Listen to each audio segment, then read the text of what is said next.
Alright, it's been a while since I've reviewed The Last of Us, so I'm going to review episode 8 and 9, and let's get into it.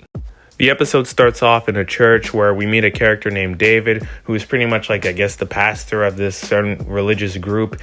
And while all of this is happening, a certain character that's pretty young questions David and his methods, and David smacks the crap out of this little girl, I guess you could say. And for me, that pretty much showed me that if he's willing to do that to a little girl, then who knows what he's willing to do to people that he doesn't trust, because obviously he trusts all of these people in this house. Also, we get a look at Ellie and what she's been doing since episode 7, and she's still taking care of Joel. Joel still seems like he's not really recovering that well, and Ellie's just doing the best that she can. And while she's doing that, David and James go hunting, and they fall into one of Ellie's traps. And while Ellie ends up, baiting them with this trap, she ends up taking David hostage, and she forces James to go get medicine for Joel. She obviously doesn't tell them that, because otherwise they'll know that she's very vulnerable. And while James is gone, David starts to open up about himself and starts to talk about God and how he started finding God after the entire, epidemic or pandemic started. And he tries to get Ellie to open up, but obviously Ellie's trying her best not to give out any information about herself. We also end up finding out that while Joel and Ellie last episode, or in episode 6, while they were running away from a certain group of people, we end up finding out that Joel and Ellie actually killed one of the church members, team members, I guess you could say. And let's just say the church did not like that at all. Ellie actually ends up letting David and James go, and they end up going back to, their house and where they live. And I actually made a mistake. David ends up smacking the girl in the face during this part of the episode and not actually at the beginning of the episode, so my bad for that. And obviously, once the church finds out that Ellie and Joel ended up killing one of their members, they want to go and kill her. But I think the crew members want to kill her, but David doesn't actually want to kill Ellie. He just wants to bring her in and maybe convert her into this club. Once David's guys show up to where Ellie and Joel are currently living in at the moment, and Ellie creates a distraction to get them away from Joel, because if Joel tries to fight them right now, he's probably going to lose. And although Ellie tries to make the best distraction that she can, the crew members of the church end up shooting down the horse, and she falls down obviously, and they end up taking her captive and bringing her back to the church. And while all of this is happening, after, obviously they get Ellie, some of the church members end up going to multiple houses to try and find Joel and try to kill him. And Joel already looks dead already, so they already, they just walk it off. They just, go back. But then Joel ends up getting a knife that he had and ended up killing them. And might I say, this might be some of the most brutal deaths of the series, because you really see Joel kill these people. They don't cut away like they usually do in this show. Joel slowly kills these people, and in certain scenes in the future, he ends up shooting them in the balls and stuff, and trying to get the information to try and save Ellie.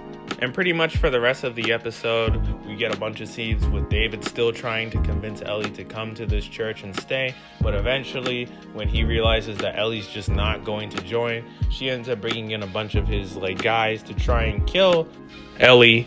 And obviously, Ellie ends up faking that she's infected, even though she technically is. But she pretty much just says that I got bitten. And because, David's been around Ellie, now he thinks that, oh no, I might be infected. But David doesn't really fall for it. But his guy thinks that, oh my God, this might actually happen. And then that was just enough time for Ellie to get, I believe, a knife or some really dangerous object to kill David's man. And now it's simply David versus Ellie.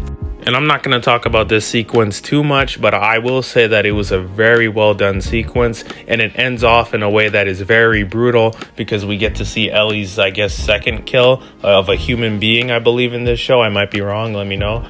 And Ellie just absolutely chops the hell out of David's head. We don't see, David's head get chopped, but seeing Ellie's face was all we needed to see as an audience. And after all of that is done, we see Joel and Ellie reunite, and Ellie has a bit of blood on her face, and Joel doesn't really question what was going on, and they simply just walk off. And overall, guys, I thought episode 8 was really well done, but let's move on to episode 9. The episode starts off with Ellie's mom trying to run away from the infected, and she's also pregnant while this is happening, and eventually she is able to get away from this infected creature for a short period of time because she puts a chair on the door to try and delay the infected creature from coming inside of this room and trying to kill her. But eventually this creature does end up going inside of the room, and Ellie's mom is trying her best to get this thing off of her, and she ends up getting a knife that's nearby and she stabs it in the head. And while all of that happened, we end up finding out that Ellie was actually born. And everything is pretty good for the moment until Marlene and her people end up showing up and finding Ellie, and once they find out that Ellie's mom was actually bitten by the infected, they have no choice but to kill her, and Marlene ends up taking Ellie with her. Then we end up going into the present time, and we end up seeing that Ellie is kind of zoning out, and I'm assuming that she's probably reminiscing on some of the stuff that happened to her when she was a child, although we don't get any flashbacks of that.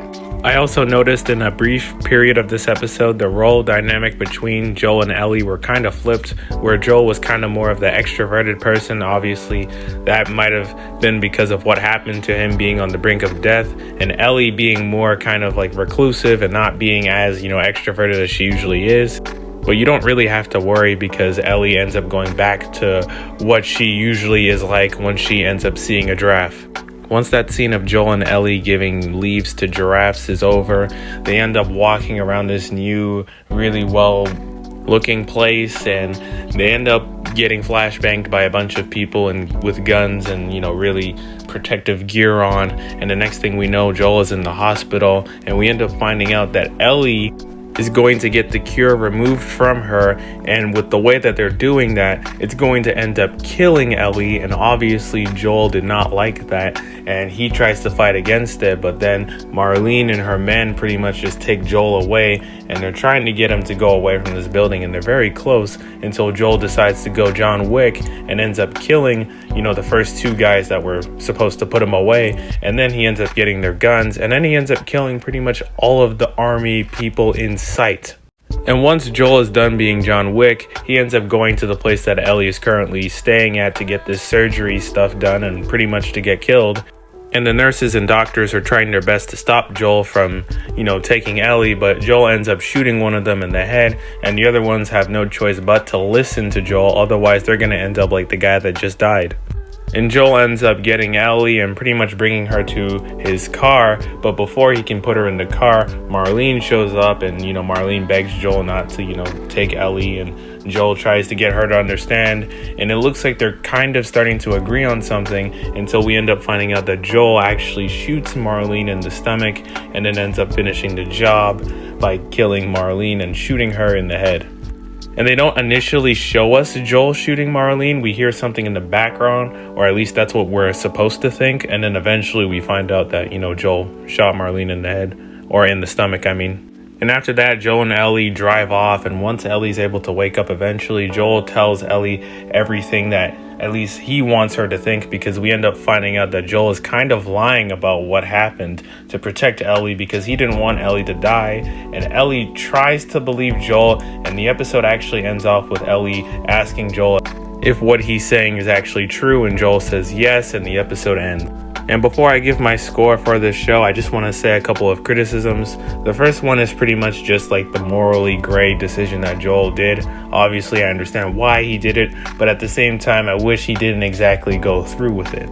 Another problem that I had was that Joel and Ellie's relationship, once again, I've had this issue for pretty much the entire show. You don't fully buy their relationship, and in the game, I know that a lot of people were attached to their relationship, and I haven't played the game, but I'm pretty sure that this relationship is nowhere near as good as it was in the game. And the last criticism that I have for this show is simply just that there wasn't that much infected scenes, and I wish that we could have got more of that. And overall, guys, I really did enjoy this season of The Last of Us, and I'm going to go ahead and give it an 8 out of 10. And let's hope that we won't have to wait that long for season 2.